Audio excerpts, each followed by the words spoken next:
Hello बच्चों, स्वागत है आपका अपने YouTube चैनल पर। हम एंडोक्राइन सिस्टम को पढ़ रहे थे। एंडोक्राइन सिस्टम के अंदर हार्मोन एक्शन देख लिया था हमने। इसके बाद जो अपना जो आगे का टॉपिक है, कुछ हार्मोन के बारे में बेसिक इंट्रोडक्शन और किस किस टाइप के हार्मोन्स है उसके बारे में अपन डिस्कस करने वाले हैं। ध्यान से सुनिएगा। ये एनसीईआरटी का चैप्टर नंबर 22 11th क्लास के अंदर पेज नंबर 131 पे है। हम कहां पर है? 130 और 131 नंबर पेज एनसीईआरटी। तो साथ में एनसीईआरटी खोल लेना और पेज नंबर 130 के ऊपर जो इंट्रोडक्शन दिया है उसकी बात करते हैं। और इंट्रोडक्शन को थोड़ा सा ध्यान से पढ़ना, वहां से स्टेटमेंट्स की फॉर्म में क्वेश्चन निकल सकता है हार्मोन से रिलेटेड। ठीक है, सबसे पहले एनसीईआरटी क्या बोलती है कि जो अपन जैसे नर्वस सिस्टम पढ़ेंगे तो नर्वस सिस्टम के अंदर क्या पढ़ते हैं कि नर्वस सिस्टम जनरली क्या है, अपनी बॉडी सरफेस पर है। बोले तो नर्वस सिस्टम अपनी बॉडी की हर एक सेल तक नहीं पहुंच पाता। नर्वस सिस्टम अपनी बॉडी की हर एक सेल तक नहीं पहुंच पाता, जो कि इंफॉर्मेशन वहां पे भी तो भेजनी है। तो वहां पे भेजने के लिए बॉडी के अंदर एक नया सिस्टम है, एक दूसरा सिस्टम साथ में काम करता है नर्वस सिस्टम के साथ कोऑर्डिनेट होकर, उनके साथ मिलकर। वो सिस्टम कौन सा है? एंडोक्राइन सिस्टम, जो कि बॉडी की हर एक सेल तक पहुंचता है। नर्वस सिस्टम जनरलाइज सरफेस पे होता है। बोले तो बॉडी की हर एक टिश्यू तक इनरवेट, एनसीईआरटी वर्ड यूज करती है, इनरवेट नहीं करता, वहां तक नहीं पहुंचता है। वो जनरल बॉडी सरफेस पे रहता है और अंदर हर एक सेल तक पहुंचने वाला जो दूसरा सिस्टम है वो कौन सा है? अपना एंडोक्राइन सिस्टम है। ये दोनों सिस्टम एक दूसरे के साथ मिलकर कोऑर्डिनेट होकर फंक्शन परफॉर्म करते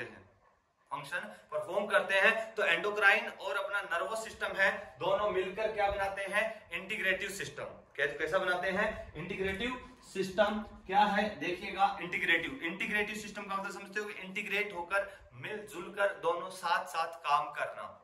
क्लियर है? देखते हैं नर्वस सिस्टम और एंडोक्राइन सिस्टम। अगर बात करें अपन, अभी मैंने सब कुछ लिख रखा है, थोड़ा फास्टली तुमको पढ़ना है, थोड़ा रिवीजन टाइप करना है ना। तो एक एक चीज को ध्यान से सुनते जाना। नर्वस सिस्टम और एंडोक्राइन सिस्टम। अगर इंफॉर्मेशन की बात करें नर्वस सिस्टम के अंदर, जब हम नर्वस सिस्टम चैप्टर पढ़ते हैं तो वहां पर जो इंफॉर्मेशन है तो वो इलेक्ट्रिक इंपल्स के रूप में जाती है। जैसे मान लो अगर ये हाथ पे अगर अपने कोई भी मैकेनिकल चोट लगी है, जैसे ही यहाँ पे अपन ऐसे किया तो अपन ब्रेन को पता चला, बोले तो यहाँ की जो न्यूरॉन थी, जो नर्व फाइबर था, वो इलेक्ट्रिक इंपल्स के रूप में इंफॉर्मेशन को लेके गया है। तो यहाँ पे जो इंफॉर्मेशन है वो किस फॉर्म में जाएगी? इलेक्ट्रिकल इंपल्स के रूप में जाएगी। और वो उसको लेके कौन जाएगा? अपने नर्व फाइबर या बोले तो न्यूरॉन्स। वाइल जबकि यहाँ पे इंफॉर्मेशन बात करें अगर एंडोक्राइन सिस्टम के अंदर, तो एंडोक्राइन सिस्टम में वो इंफॉर्मेशन कौन लेके जाएंगे? केमिकल सब्सटेंस, जिसको अपन क्या बोलते हैं? हार्मोन।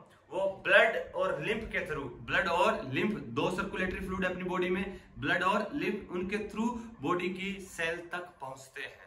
तो दोनों में याद रखना, इन्फॉर्मेशन को किस फॉर्म में? इलेक्ट्रिक इंपल्स की फॉर्म में, ये हार्मोन की फॉर्म में लेके जाते हैं। नेक्स्ट है ट्रांसमिशन की। अगर बात करें किसका फास्ट किसका स्लो है, जैसे अपन मान लो चाय बना रहे हैं, रोटी बना रहे हैं, कुछ भी कर रहे हो, आत्मनिर्भर भारत के आत्मनिर्भर युवा और युवतियां क्या कर रहे हैं? अपन जब रोटियां बना रहे हैं, अगर गैस के ऊपर थोड़ा सा हाथ लग गया तो क्या होगा? अपन हाथ उसके ऊपर ही रख देंगे ना कि हाँ चलो ठंडा ठंडा फील हो रहा है। क्या करते हैं? हैंड टू हैंड हटा लेते हैं। तो बोले तो रैपिड ट्रांसमिशन होता है। इंफॉर्मेशन आती है कि जल्दी से रिफ्लेक्स एक्शन करो और हैंड की मसल के पास मैसेज आता है कि अपन को हाथ यहाँ से हटाना है। अगर ये रैपिड इंफॉर्मेशन नहीं जाती, रैपिड ट्रांसमिशन नहीं होता, तो पता चलता कि अरे आग लगी है, चलो कोई ना, धीरे धीरे कुछ देर बाद बोलो हटा लेंगे, तब तक काम बन चुका होगा। समझ रहे हो ना?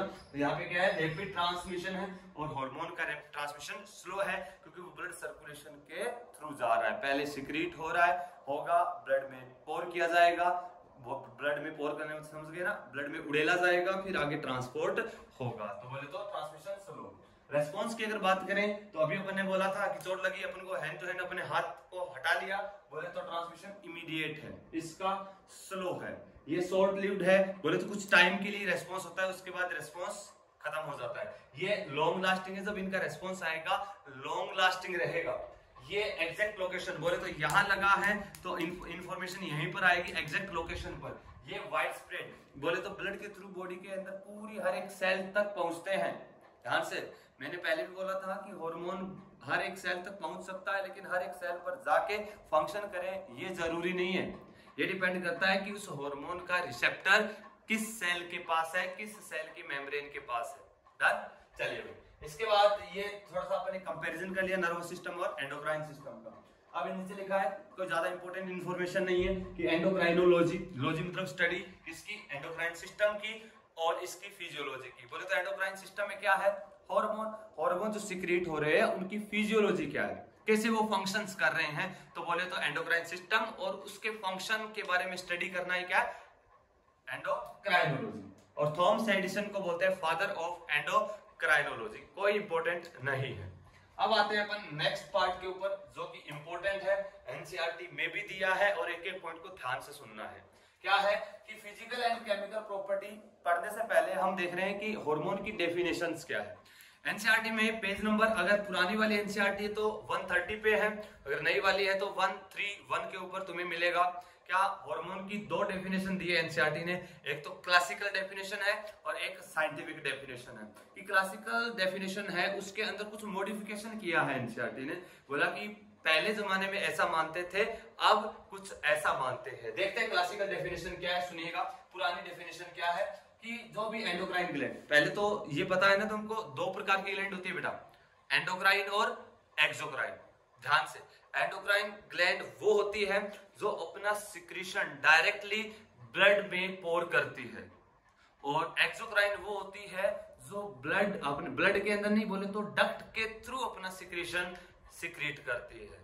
ये डक्ट लेस होती है, एंडोक्राइन ग्लैंड में किसी भी प्रकार की डक्ट नहीं है, ग्रुप ऑफ सेल होगी, वो कुछ सिक्रीशन करेगी और डायरेक्टली कहां पोर करेगी, ब्लड के अंदर। जबकि एक्सोक्राइन क्या करती है, मोस्टली, जनरली, ज्यादातर, अधिकतर एंजाइम का सिक्रीशन करती है with the help of duct. जैसे नाम सुना होगा पैरोटिड ग्लैंड, सुना है ना, जैसे अपना लीवर, पैनक्रियाज, दोनों टाइप का है जो हार्मोन सिक्रीट कर रहे हैं, सॉरी एंजाइम सिक्रीट कर रहे हैं, सिक्रीट कर रहे हैं कि नहीं कर रहे, थ्रू डक्ट, तो होती है एक्सोक्राइन। और जो डक्ट लेस है वो क्या है, एंडोक्राइन। चलिए, एंडोक्राइन ग्लैंड जो केमिकल सब्सटेंस जो रिलीज कर रही है, जो केमिकल सब्सटेंस रिलीज कर रही है, जिनको अपने हार्मोन बोला, हार्मोन को डायरेक्ट ब्लड और लिम्फ में पोर करेगी, और एनसीईआरटी बोलते हैं डिस्टेंटली टारगेट ऑर्गन। बोले तो इसको डिस्टेंट, दूर, जो कोई भी टारगेट ऑर्गन दूर जो उपस्थित है उसके ऊपर जाके एक्शन करेगा। कि एंडोक्राइन ग्लैंड केमिकल सिक्रीट किया और वो डिस्टेंट, बोले तो दूर प्रेजेंट किसी ऑर्गन के ऊपर, टारगेट ऑर्गन पर एक्शन करेगी। ये जरूरी नहीं है कि डिस्टेंट ऑर्गन पर ही वो फंक्शन करे। ठीक है, 3 टाइप के हार्मोन होते हैं, सिलेबस में नहीं, अपन को एंडोक्राइन पढ़ना है। 3 टाइप के हार्मोन होते हैं, एक तो होता है ऑटोक्राइन, एक होता है पैराक्राइन और थर्ड है एंडोक्राइन। ऑटोक्राइन हार्मोन वो होते हैं जो सेल सिक्रीट करती है और खुद के ऊपर एक्शन करते हैं। ऑटोक्राइन सेल, बोले तो अपने ऊपर ही एक्शन करने का, खुद ने बनाया, खुद के ऊपर एक्शन, ऑटोक्राइन। खुद ने बनाया, पास की नाइबरिंग सेल के ऊपर एक्शन, पैराक्राइन। अरे ठीक है, और अगर सिक्रीट किया, दूर सिक्रीट, दूर ट्रांसफर किया तो वो एंडोक्राइन। हमको पढ़ना है एंडोक्राइन। तो ये हार्मोन की करेक्ट डेफिनेशन नहीं थी कि वो डिस्टेंटली टारगेट ऑर्गन पर ही फंक्शन करते हैं।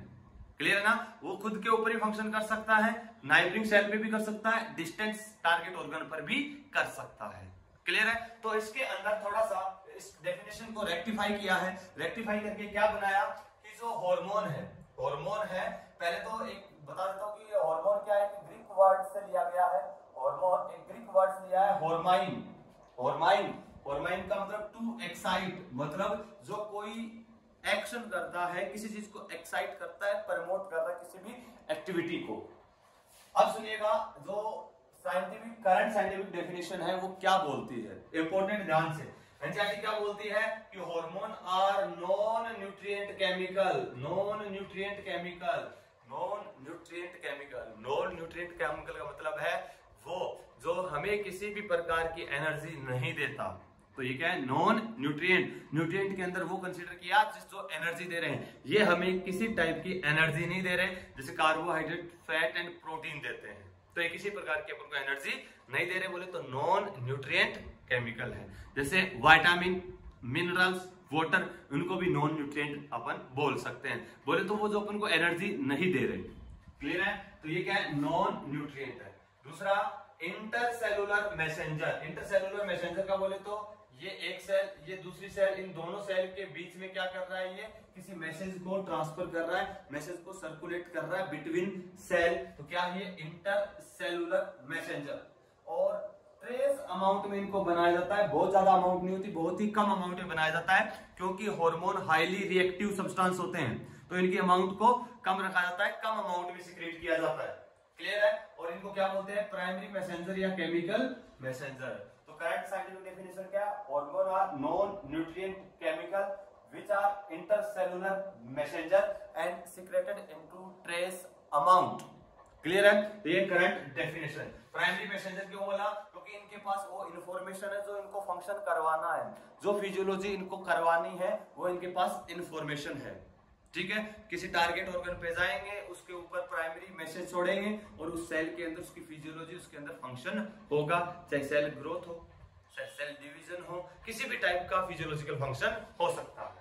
ठीक है, इसके आगे हार्मोन स्मॉल साइज के हैं, बोले तो इनका मॉलिक्यूलर वेट लो होता है, स्मॉल है और लो मॉलिक्यूलर वेट होता है, क्योंकि ब्लड के थ्रू ट्रांसपोर्ट कर रहा है इनको।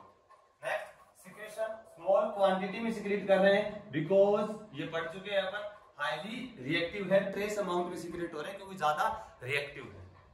नेक्स्ट, डिस्ट्रॉय आफ्टर यूज, ये चीज ध्यान रखना कि ये कभी भी वापस यूज में नहीं आते, एक बार काम में आ गया उसके बाद इनको डिस्ट्रॉय कर दिया जाएगा, किसके थ्रू? लीवर एंड किडनी इसको डिस्ट्रॉय करेगी और यूरिन के थ्रू बॉडी से एक्सक्रीट कर दिया जाएगा, तो वापस रीयूज रीयूटिलाइज नहीं होंगे। जबकि एंजाइम को वापस यूटिलाइज कर सकते हैं, एंजाइम वापस काम में आ सकते हैं, हार्मोन और एंजाइम में डिफरेंस है, हार्मोन वापस यूटिलाइज नहीं होंगे जबकि एंजाइम यूटिलाइज हो सकते हैं।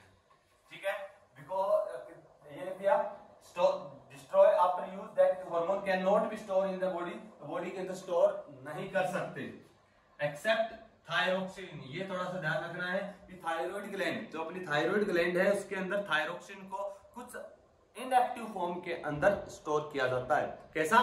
इनएक्टिव फॉर्म में, एक्टिव फॉर्म नहीं है, इनएक्टिव। जब फंक्शन करना होगा तो इसको एक्टिव फॉर्म में कन्वर्ट किया जाएगा, तो थायरोक्सिन एक्सेप्शन है इसका, उसको स्टोर कर सकते हैं। क्लियर है? इनएक्टिव फॉर्म में। आगे हम एक चीज और पढ़ेंगे, जहां पे पढ़ेंगे अपन ऑक्सीटोसिन एंड वैसोप्रेसिन। उसको भी, जो हाइपोथैलेमस का जो न्यूरॉन है जिसको हैरिंग बॉडी बोलते हैं, उसका टर्मिनल एंड, तो वहां पर उसको टेम्पररी कुछ टाइम के लिए थोड़ा बहुत स्टोर कर सकते हैं, ज्यादा नहीं कर सकते। स्टोर थोड़ा बहुत किया फिर सिक्रेट कर दिया जाएगा, एक्शन होगा। तो ध्यान रखना, स्टोर किया ही नहीं जाता एक को छोड़कर, थायरोक्सिन को। ठीक है, नेक्स्ट है non antigenic and non species specific. Non antigenic का मतलब है किसी भी प्रकार की एंटीजेनिक प्रॉपर्टी इनके पास नहीं है।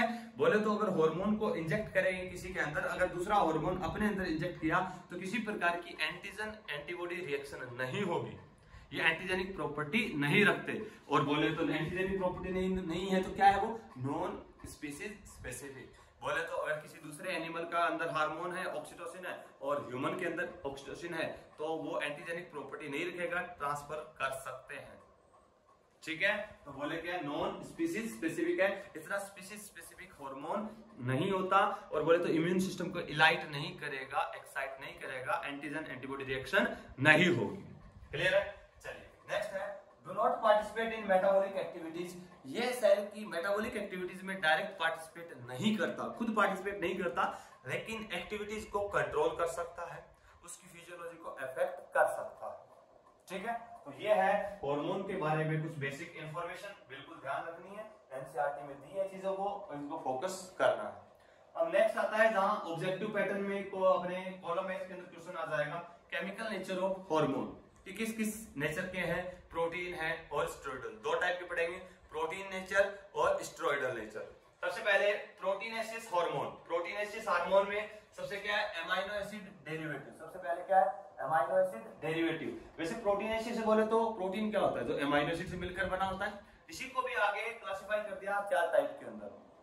कुछ एक ऐसे जो एमाइनो एसिड डेरिवेटिव है, बोले जिसके अंदर कुछ एक एमाइनो एसिड मिलते हैं, बोले तो लेस देन 10, बोले तो जिनके अंदर लेस देन 10 एमाइनो एसिड मिलेंगे, उनको रख दिया अपन ने एमाइनो एसिड डेरिवेटिव में।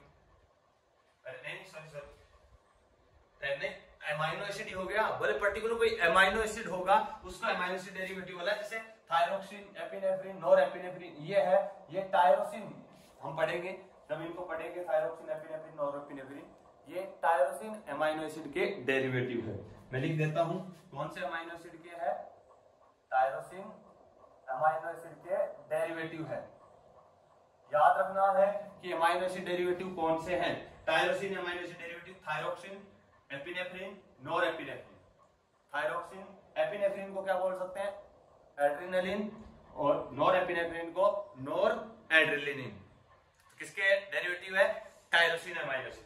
नेक्स्ट है शॉर्ट पेप्टाइड। शॉर्ट पेप्टाइड बोले तो जिसके अंदर less than 10 amino acid present हो, बोले तो 10 अमाइनो एसिड की पॉलीपेप्टाइड चेन होगी, उसको क्या बोल देंगे, शॉर्ट, छोटे पेप्टाइड। एग्जांपल एमएसएच क्या है, melanocyte stimulating hormone, melanocyte stimulating hormone, oxytocin and vasopressin, oxytocin and vasopressin. ठीक है, ये याद रखना है। नेक्स्ट है long peptide, more than 10 amino acid से अगर मिलकर बना होगा तो वो लॉन्ग पेप्टाइड आएगा। पैराथायरॉइड हार्मोन है, इंसुलिन है, थायरोकैल्सिटोनिन है और एसीटीएच है, एड्रेनोकोर्टिकोट्रोफिक हार्मोन, एड्रेनोकोर्टिकोट्रोफिक हार्मोन। नेक्स्ट है ग्लाइकोप्रोटीन। ग्लाइकोप्रोटीन क्या होता है, प्रोटीन के साथ कार्बोहाइड्रेट चेन जोड़ देंगे, क्या बनेगा, ग्लाइकोप्रोटीन। क्या है, टीएसएच, एफएसएच एंड एलएच। अरे ठीक है, याद रहेगा। ये हो गया thyroid stimulating hormone, FSH follicular stimulating hormone, LH luteinizing hormone. अरे क्लियर है, एक बार वापस से सुनना। अमाइनो एसिड डेरिवेटिव में थायरोक्सिन कौन सीक्रेट करेगा, थायराइड ग्लैंड। एपिनेफ्रिन और नोरएपिनेफ्रिन हम पढ़ेंगे एड्रिनल ग्लैंड। क्या पढ़ेंगे, एड्रिनल ग्लैंड। उसके दो पार्ट पढ़ेंगे, एड्रिनल कॉर्टेक्स और मेडुला। बाहर वाला कॉर्टेक्स, सेंटर वाला मेडुला पार्ट होगा एड्रिनल ग्लैंड का। तो जो मेडुला पार्ट है वो सीक्रेट करते हैं एपिनेफ्रिन, नोरएपिनेफ्रिन, बोले तो adrenaline and noradrenaline. Next short peptide में बात करें, मेलानोसाइट स्टिमुलेटिंग हार्मोन हम पढ़ेंगे जो पिट्यूटरी, तो उसका बोलेंगे, लिखेंगे पार्ट केवल एडिनोहाइपोफाइसिस। कौन सा पार्ट, एडिनोहाइपोफाइसिस, वो एमएसएच सीक्रेट करेगा। ऑक्सीटोसिन और वैसोप्रेसिन हाइपोथैलेमस सीक्रेट करते हैं, डायरेक्ट हार्मोन सीक्रेट करते हैं हाइपोथैलेमस, ऑक्सीटोसिन और वैसोप्रेसिन। नेक्स्ट लॉन्ग पेप्टाइड में पैराथायरॉइड, नाम में लिखा हुआ है पैराथायरॉइड। इंपॉर्टेंट ये है कि इसके अंदर मैंने ब्रैकेट में लिखा है 84 अमाइनो एसिड मिलते हैं, इंपॉर्टेंट है, याद रखना है। और सबसे जहरीला कौन है, इंसुलिन। बोले तो कितने अमाइनो एसिड मिलेंगे, 51, 100% मान लेना, बहुत इंपॉर्टेंट है, याद रखना। काम की चीज है, इंसुलिन के अंदर 51 अमाइनो एसिड की चेन मिलती है और ये बायोटेक के अंदर भी आता है, तो याद रखना important, insulin 51 amino acid. Thyrocalcitonin 32, ACTH क्या हो गया, समझ गए ना, एड्रेनोकोर्टिकोट्रोफिक हार्मोन। सुनिएगा, यहाँ पे पैराथायरॉइड से इंसुलिन, पैनक्रियाज से थायरोकैल्सिटोनिन, थायराइड से, और एसीटीएच एडिनोहाइपोफाइसिस पिट्यूटरी से सीक्रेट होगा। टीएसएच, एफएसएच, एलएच ये क्या होगा, एडिनोहाइपोफाइसिस सीक्रेट करेगी। क्लियर है, तो प्रोटीन ध्यान रखना है अपन को, प्रोटीन नेचर के कौन कौन से हैं। डन। अब इनको थोड़ा सा ट्रिक बनाइए याद करने के लिए। क्या अमाइनो एसिड, बोले तो अमाइनो एसिड डेरिवेटिव में क्या होगा, 10 से कम ही होगा, 10 से कम ही होगा, तो नाम दे दिया TEN, 10 से याद रखना। अमाइनो एसिड नहीं मतलब एक है तो क्या है, 10 से ज्यादा की कम, 10 से कम ही तो है, तो बोले तो थायरोक्सिन, एपिनेफ्रिन, नोरएपिनेफ्रिन, TEN। कोशिश करना याद हो, TEN बोले तो टायरोसिन अमाइनो एसिड के डेरिवेटिव। नेक्स्ट शॉर्ट पेप्टाइड, बोले तो शॉर्ट पेप्टाइड होंगे तो वो हल्के होंगे। यहाँ पर 10 to 20 कर लेना बेटा, 10 amino acid to 20 amino acid के बीच में, तो शॉर्ट पेप्टाइड होगी तो हल्की होगी, भारी होगी, लाइट होगी, तो ब्लड के अंदर आराम से मूव कर सकती है, ब्लड में आराम से मूव कर सकती है, तो क्या है, MSH, oxytocin, vasopressin, MOV। Long peptide heavy होगी, भारी होगी, और घर में बाप का होता सबसे भारी होता है कि नहीं होता, बोले तो बाप को क्या बोलते हैं, पिता, तो याद रखना पिता। पैराथायरॉइड, इंसुलिन, आगे ना इंसुलिन, थायरोकैल्सिटोनिन और एसीटीएच। ठीक है, कोशिश करना याद हो, वो है टीएसएच, एफएसएच और एलएच। नेक्स्ट है स्टेरॉइडल हार्मोन। स्टेरॉइडल हार्मोन जो है वो कोलेस्ट्रॉल के डेरिवेटिव से है, बोले तो फैट है एक प्रकार का, बोले तो लिपिड का टाइप है कोलेस्ट्रॉल। स्टेरॉइडल हार्मोन कौन कौन से है, मिनरलोकोर्टिकॉइड, ग्लूकोकोर्टिकॉइड, ध्यान रखना, कोर्टिकॉइड बोले तो एड्रिनल कॉर्टेक्स से रिलीज होते हैं, मिनरलोकोर्टिकॉइड और ग्लूकोकोर्टिकॉइड कॉर्टिकॉइड।